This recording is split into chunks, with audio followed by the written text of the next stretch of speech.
And we are live. Welcome, everyone, to the Connected for Real podcast. I'm Rebbetzin Bat-Chen Grossman, and today we are having a solo episode all about the subconscious versus the superconscious. And I promised you I would do this episode because so many people are talking about this. So many people are asking about this. And so many of my clients are bumping into this. And I think it's really important to talk about it and for you to become aware of what's actually happening behind the scenes. So we know that, you're conscious, you're awake, you are conscious, you're living your life.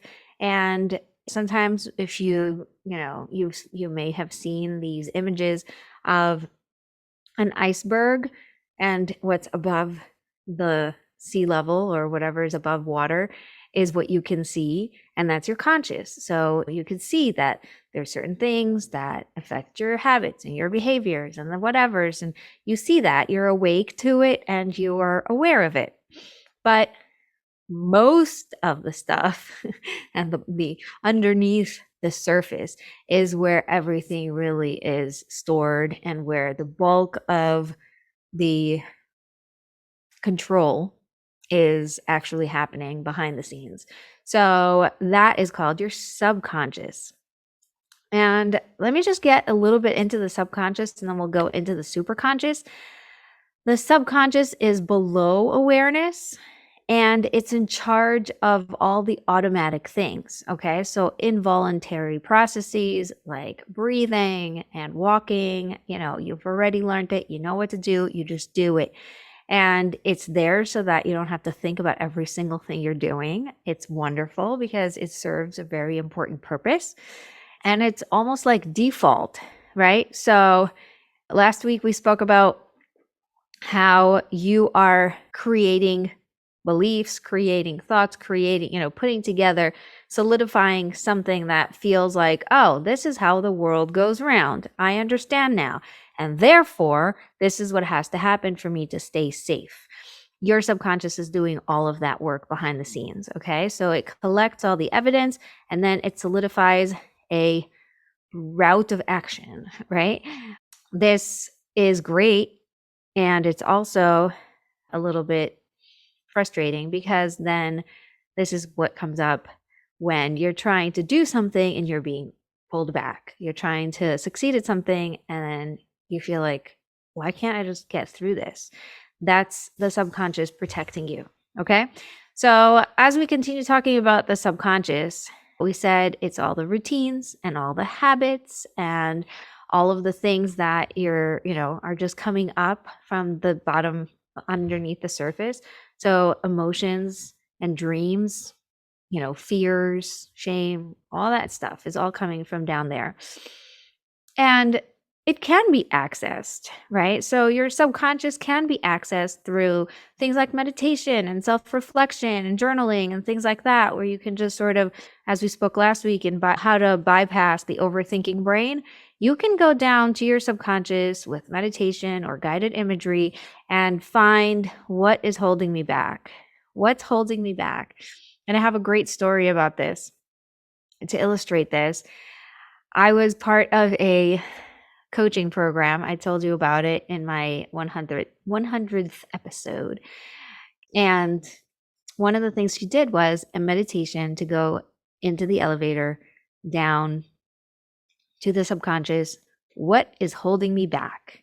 And she did what's holding me back from growing my business. But I was pregnant and due to give birth like a couple of days ago, like type of thing, right? I was gigantic. I wanted to give birth. I wasn't sure why I wasn't giving birth. And I decided to change the question to what's holding me back from having this baby. So we go into the elevator and she says, now you come out and notice where you are and just find out the details, look around. You don't have to figure it out. You just have to notice. So I'm walking around and I'm in this like white room filled with, things on the walls. It looked like a museum of some sort. And there were pictures and videos on the walls with explanations to each thing. And I'm trying to figure out what each one of these means and what's going on. And the center, there was this like gigantic hole in the ground type of thing. And there was a rail to it. And I'm trying to figure out like, what is this? Is this an art exhibit? Is it some sort of like weird thing? Like I just couldn't figure it out.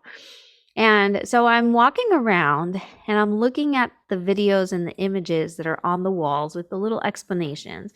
And I'm realizing that, oh, these are all my biggest fears. And I look down into this gigantic hole in the ground and I was like, I realized, oh my gosh, I'm so afraid. I'm so afraid of giving birth. I'm so afraid of going down there. I just want to stay here. It's nice and safe. I know what's happening when I'm pregnant. I know what's happening when I'm in this stage.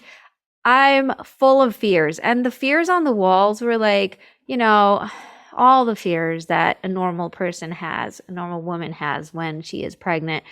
There was like, what if the baby isn't, well when it comes out? And that was something that I really worried about. And, I pray every time that nobody has to go through that because it's just so painful. And what if, I don't know, some complications, or what if, like all the what ifs were all on the walls. And I realized that me reading all the different explanations near the videos and images on the walls was just a good way to distract myself from actually going into the hole. Now, at this point, the meditation was over and she said, okay, so now come back into the elevator and, we're going to go back into the conscious. Until this point, all this is subconscious, right? All this is, I'm just going down there and I'm noticing what's happening. And then at this point, I don't know if I 100% understood what was going on, but I was able to see what I was seeing and notice where I was and things like that. I think it all came together when we became a little bit more conscious. And then I was like, oh, it's all my fears. And then this is where the superconscious comes in. So let me first give you the superconscious and then I'll continue the story because it really is fascinating. The superconscious is what you achieve when you have this like spiritual awakening, awareness, intuition, higher state of being, higher level of consciousness, all these things. It's sort of like bringing God into the situation and allowing it to take over. Okay. So when we're talking about awareness, if subconscious was automatic and default, so superconscious is intentional and almost guided, right? You're intentionally deciding that you want to go a certain way. Okay. You've taken over the wheel. You are now in charge. And it's not just, oh, I'm in charge, but more like the higher part of me, my soul, God's guidance, all of that working together is now going to take over. And the way that it works is fascinating. And it's very similar to the subconscious, right? Because you are getting, deep into this meditative state. But instead of just noticing what's going on, now you get to decide what to do with it, which is really fascinating. And this is very spiritual and it's very intuitive and it's very high level. Okay. So we're talking big stuff. Okay. Like really beautiful ability to intentionally choose what you want to do with what's going on subconsciously. Okay, so the subconscious is the default. It's what happened until this point. And then the superconscious is basically what's going to take it from here to where you want to go versus to just leaving it as a protective mechanism, which is subconscious reaction to whatever it collected. I hope that makes sense to you. Examples of superconscious are intuition, inspiration, profound insight, spiritual experiences. It's those times where you're like, aha, like your eyes open up wide and you finally like clicked. That's a really super conscious moment, right? It's not subconscious, it's super conscious. And then the next level of that is actually intentionally going in there and choosing. So we're going to talk more about that. You can access superconscious again by meditation and guided imagery and also prayer. Prayer is a beautiful way to access superconscious because it connects you to God, the source of everything, and it allows you to be completely honest about what you really want and where you want to go. And then it opens the channel to also allow you to listen and to be guided to there. So it's an amazing tool, I guess we could call prayer. Okay, back to my example of my meditation. We get out of the elevator, and now she's like, try to figure out what you saw and what it means. And then at that point, this is when I realized, oh, that was the room of my fears. And that hole in the ground was the birthing canal. I'm afraid to give birth. And it hit me. And then I turned off the Zoom. Like I closed the computer, turned off everything, and decided to go back in. And I took a deep breath. I closed my eyes and I went back in. And I said, reading all these explanations on the walls and trying to figure out what the fear came from and why am I so afraid and what's this coming, blah, blah, blah, to teach me all that stuff. That is just distracting me from what needs to happen right now, which is jumping in. And I jumped in to the hole in the ground. And it was like a slide. And I slid down. And on the other side of the slide, I arrived onto my arms. And it was this like very close up picture of me holding a newborn baby. And then I arrived from the slide and I held myself, like little me, on the other side. So I was like part of this picture now of I birthed the baby, everything's okay, but I also birthed the next version of myself. Like giving birth is now going to mean a new version of me as a mother, as a human, as a wife, as everything.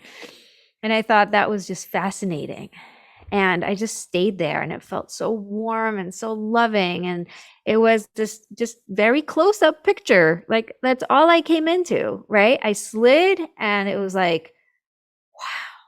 And I realized that room was so cold and so white and the walls are so like bare except for the examples of the fears. And here there's just warmth and closeness and perfection. Like there was nothing to be afraid of. And it felt so good. And I just drank it all up. I let it soak into every part of my being. And that decision, that choice of not getting distracted with, why am I afraid? And where are these fears coming from? And just realizing that that's all not serving me. What's actually going to serve me is take action. It took so much pressure out of trying to figure it all out. And I just jumped in. That was so amazing. And at that moment, I just, when I was ready, I opened up my eyes and I just took a deep breath and I started journaling all of this. I started writing what happened, how I got here, what I noticed, and how I intentionally decided to go back in. By the way, I gave birth, I think, the next day or that night. Yeah, I think it was the next morning. Yeah. I gave birth the next morning. That was my number 7. I'm now expecting number 8. It's possibly why subconsciously that example came to me. But it was so profound. And this is a perfect example to show the difference between the subconscious and the superconscious. The subconscious is noticing what's there and just being aware of what's happening behind the scenes, knowing that, this is completely normal and there's nothing wrong with me that I have fears. There's nothing wrong with me that I have all these beliefs. It's just part of life, no judgment. And then the next level work that happened was the superconscious, where I was able to say, I am going back in there intentionally to choose where this is going to go, to actually take over, like become the driver of my own life. And going back there and proving to myself subconsciously, right? Like behind the scenes, proving to myself with images, which, by the way, remember last week we spoke about images, right? So I saw with my mind's eye, I saw the result of what happens when you just take bold action and do the thing you need to do without the fear and with God's help and just with so much trust. And it gave me the strength I needed to then start having contractions in the middle of the night and, give birth that morning. So thank God. We use this a lot also for finding what happens behind the scenes. Recently, there was a woman who said, I asked her, what's holding you back? I said, tell me what it looks like. And this is not that difficult, okay? You can do this with journaling. You can do this with just your own imagination. Ask yourself, what's holding me back? And try to see it, not so much explain it, right? This is what we talked about, with overthinking and being in your brain too much. I want you to get into your body. So take a deep breath, really get into your own self and allow your shoulders to drop and allow your brain to just sort of put all the thoughts aside and clear out and be ready to just receive whatever is happening. Go in there subconsciously and listen up, like what's going on.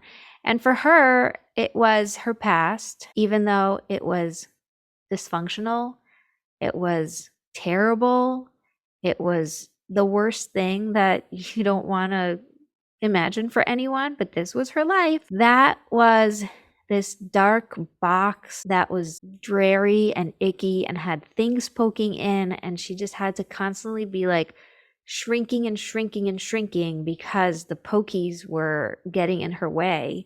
And she just, instead of growing and becoming, she had to constantly be like adjusting to having all these traumas. And she said, I've tried leaving the box. I leave for a little bit. And as soon as I start succeeding, as soon as I start enjoying the weather and the view and the sun and the air and things start to work, somehow I end up back in the box and I don't know why. I don't know what's going on, right? And this is very normal. This is what we're talking about when we say go into the subconscious and find out what's going on.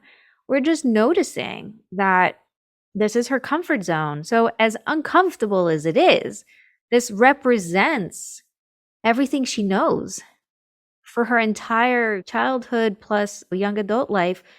This is all she knew. And this is what makes her feel at home. And this is where she could put up her feet and just be herself. Yeah, it's not comfortable. Yeah, it's keeping her small. Yeah, it hurts and it brings up terrible things. But it's all she knows. And this is comfort zone. Like, this is what works. So your brain isn't thinking, how do I get out of here? It's more thinking, how do I make sure I'm safe? And this is the only safe place she knows. So pushing out of that, you need a lot of willpower. You need a lot of emotional resilience. And you like push through. And then you go, go, go, go, go. And you're like, wow, things are starting to work. And I'm working hard and I'm getting there. And the hard work is not sustainable because as soon as you hit something that's a trigger, and a trigger could be success, right? As soon as you start making money, as soon as you start becoming, successful, as soon as people tell you, wow, you've really healed, as soon as you start to feel like you're not as dependent on other people as you think you were, or whatever the thing could be that triggers your brain to say, whoa, whoa, whoa, whoa, whoa, stop right there. We are not safe. The first thing it's going to do is pull you back.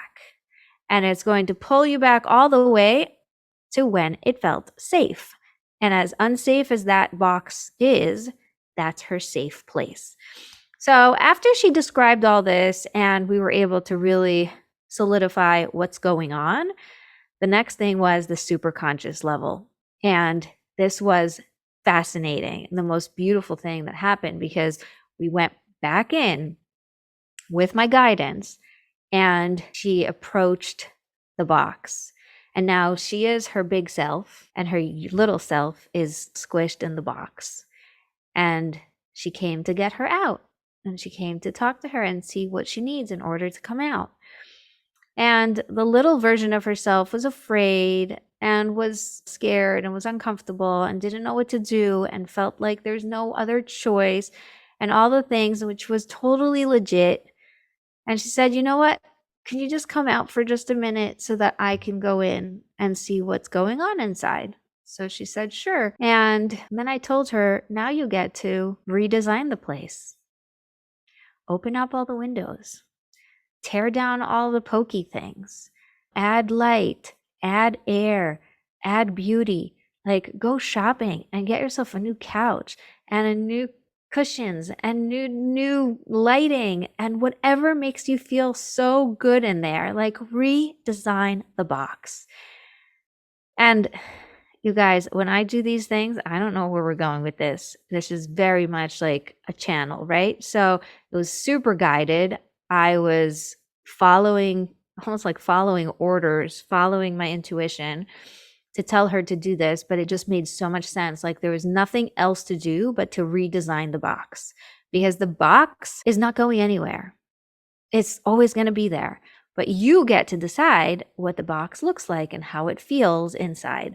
And so she went in as an adult version of herself.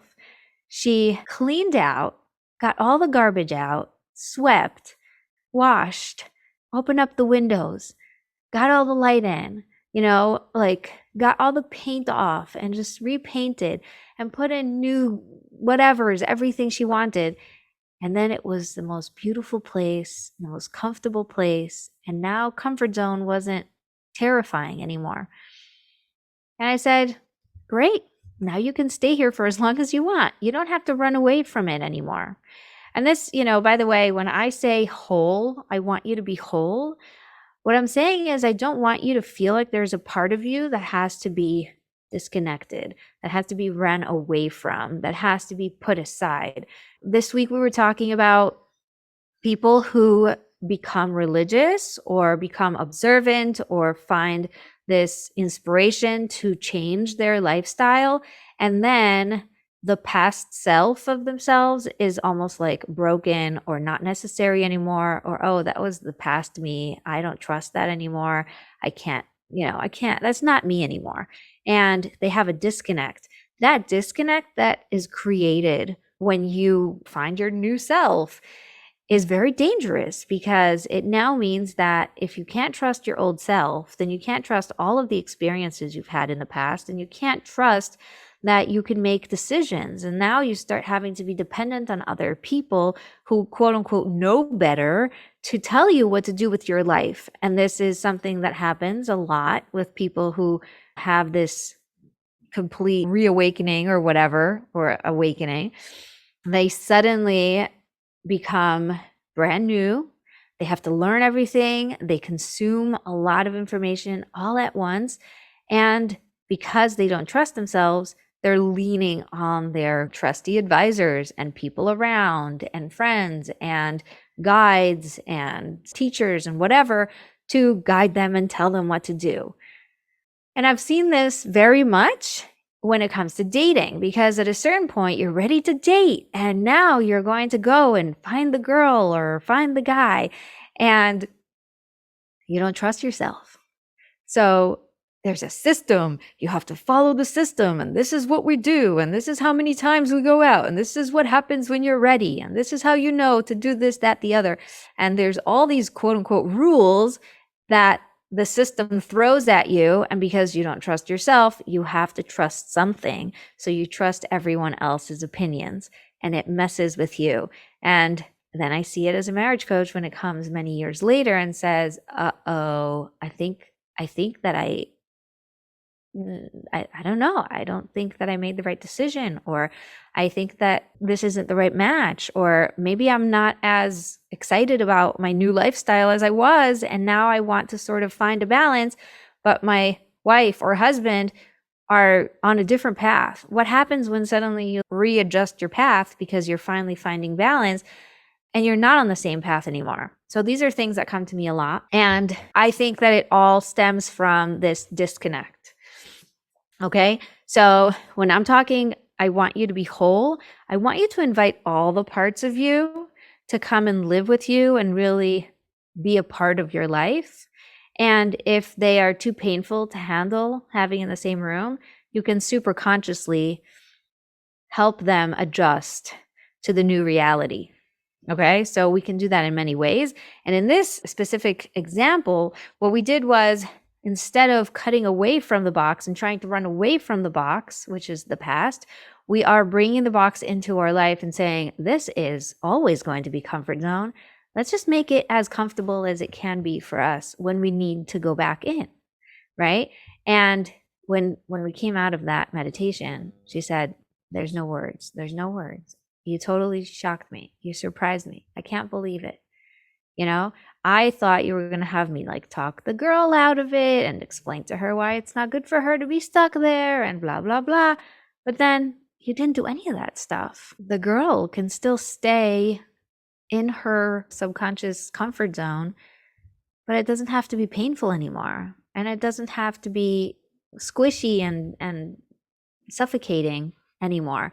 Now it could just be normal. So you can rewrite the narrative.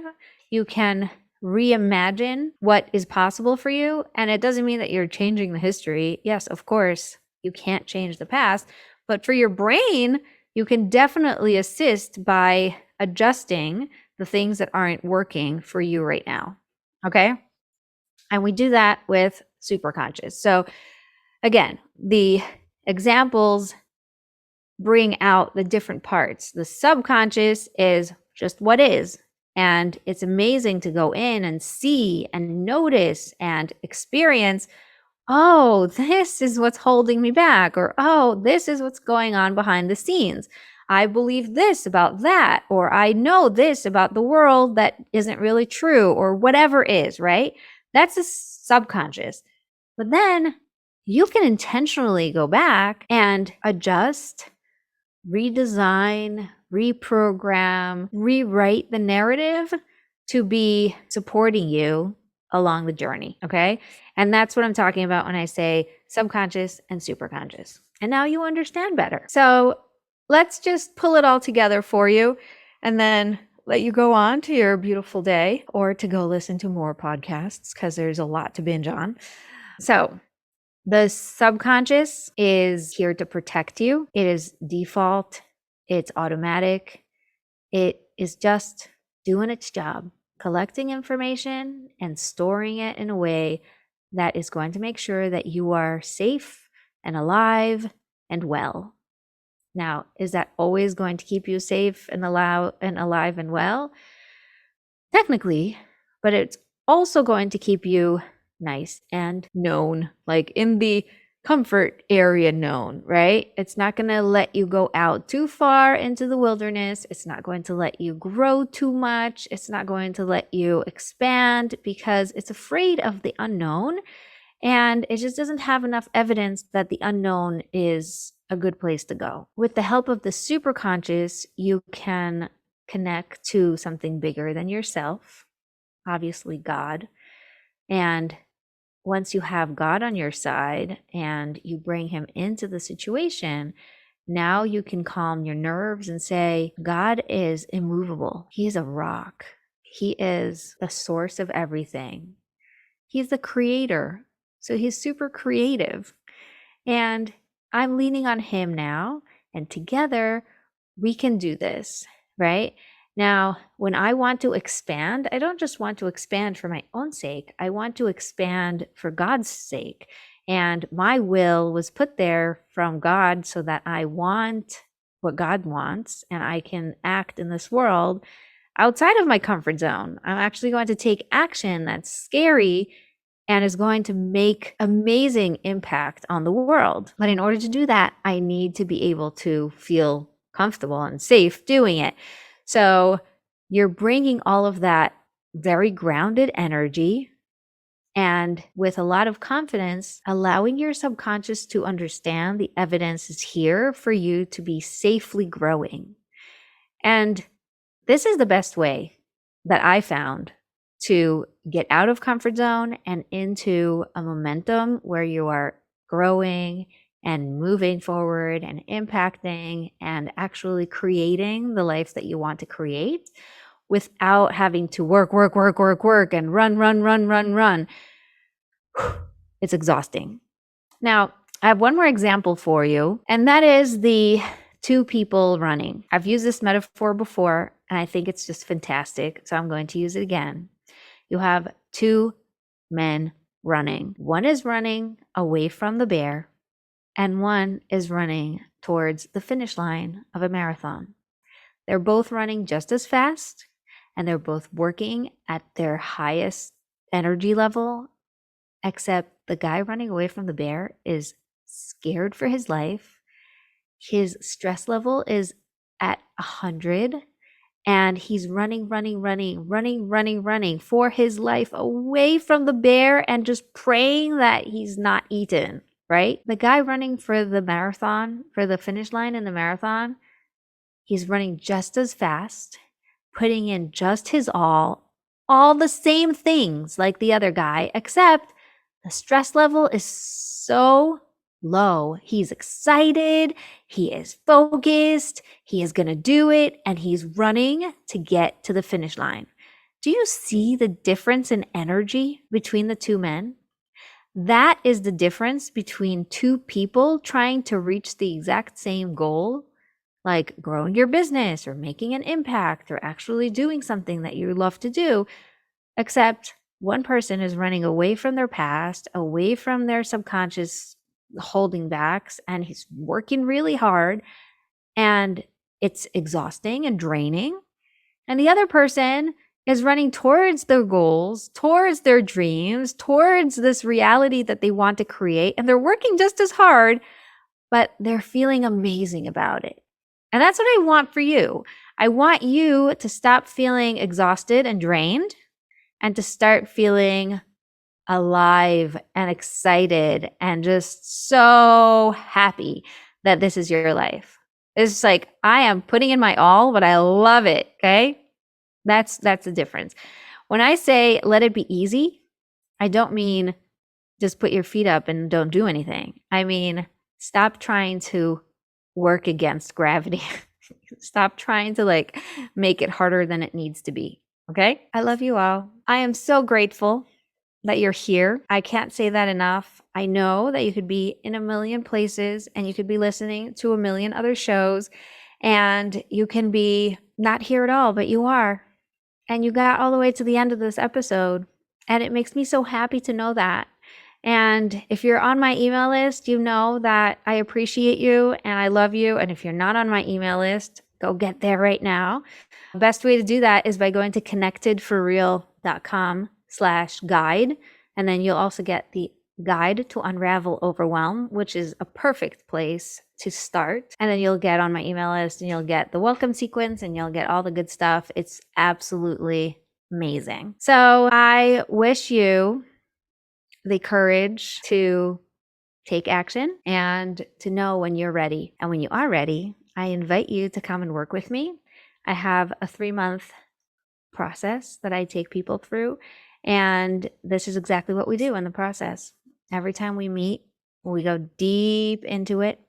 We redesign it and adjust it and rewrite it so that it's no longer holding you back.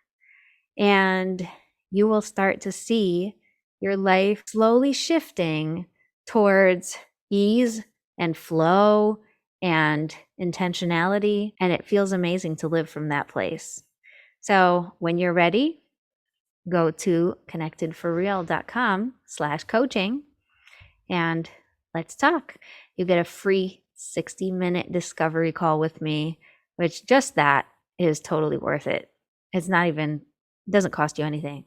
You show up, you get me for 60 minutes, getting to the bottom of what's actually going on. And then I also tell you the unique way for you to get there.